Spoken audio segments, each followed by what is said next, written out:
In Wisconsin Governor Scott Walker ready to make good on his promise to cut 1,500 jobs after Democrats in the state Senate blocked his effort to limit union bargaining rights. So is this just the beginning of big public sector layoffs if unions don't give some ground? Let's ask former governor of Virginia, George Allen. George, in this nation, each state is completely different. It truly is a mosaic or a patchwork quilt where each piece is different. Each state believes and is either unionized or not, a right to work. What do you think happens here? And is this the start of something bigger where you'll start to see a lot of pink slips? Well, I think that surely is going to be that case in Wisconsin. You're exactly right, Liz, and that's the beauty of our country is not the pink slips. Of the beauty is that we are laboratories of democracy or laboratories of innovation, and each state is different. In Virginia, we have right-to-work laws, which mean that people, men and women, do not have to join a union as a condition of work, and public employees, government workers, are not allowed to unionize, much less have collective bargaining, for precisely the problems we're seeing in Wisconsin, where the people, the taxpayers, are the ones who have those services disrupted.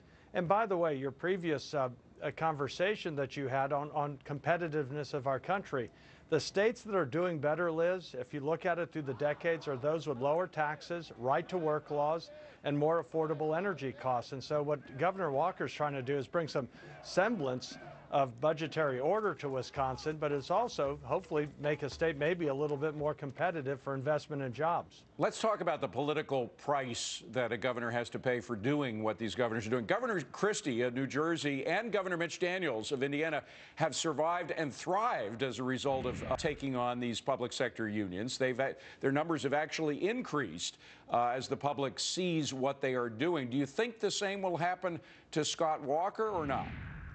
It's hard to tell the political science in the state. I'm not an expert on Wisconsin politics. However, I do believe that the voters, the people, the owners of the government expect their leaders to have integrity and to keep their word. And Governor Walker, as best I understood his campaign and what he said he promised to the people of Wisconsin, he's keeping those promises and he's doing what needs to be done, and that is balance their budget. What happens next? I mean, if these pink slips come out, Governor, it's going to be devastating to a lot of working families. And no matter what side you're on with this union issue, you do have people not willing to vote. We're talking about the actual representatives who are paid by the taxpayers to vote one way or another. Aren't they the ones who should really be in the lens center?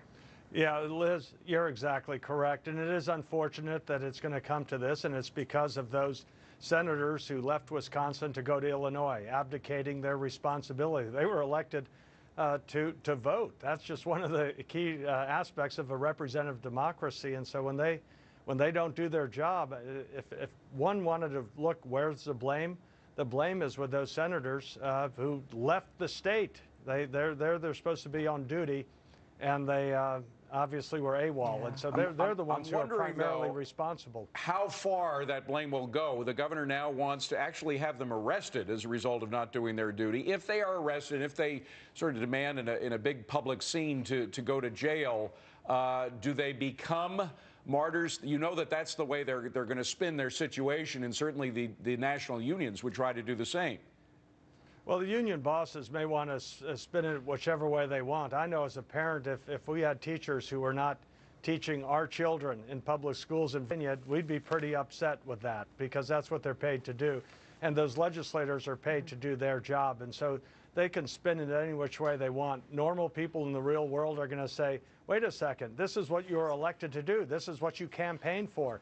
And here you leave the state. Sorry, that's just not going to wash, I think, with the people in the Badger State. We've got to ask you before we go, since it is a union issue, plus it's possibly close to your family's heart at least, what's going on with the NFL. Your dad was a big coach, of course, in the great history of the NFL. What do you think is going to happen here? What should happen as the owners and the players battle it out?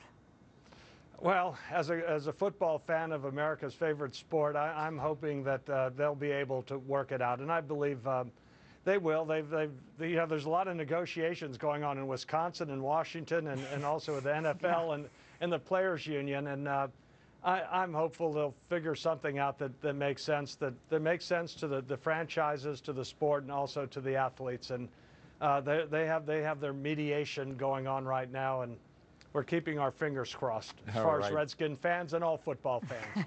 Former governor, former senator, former congressman, George Allen. Good to see you, sir. Thanks for being here. Appreciate it. Good being with you, David and Liz. Well, we've heard a lot of analysis about what's important in today's jobs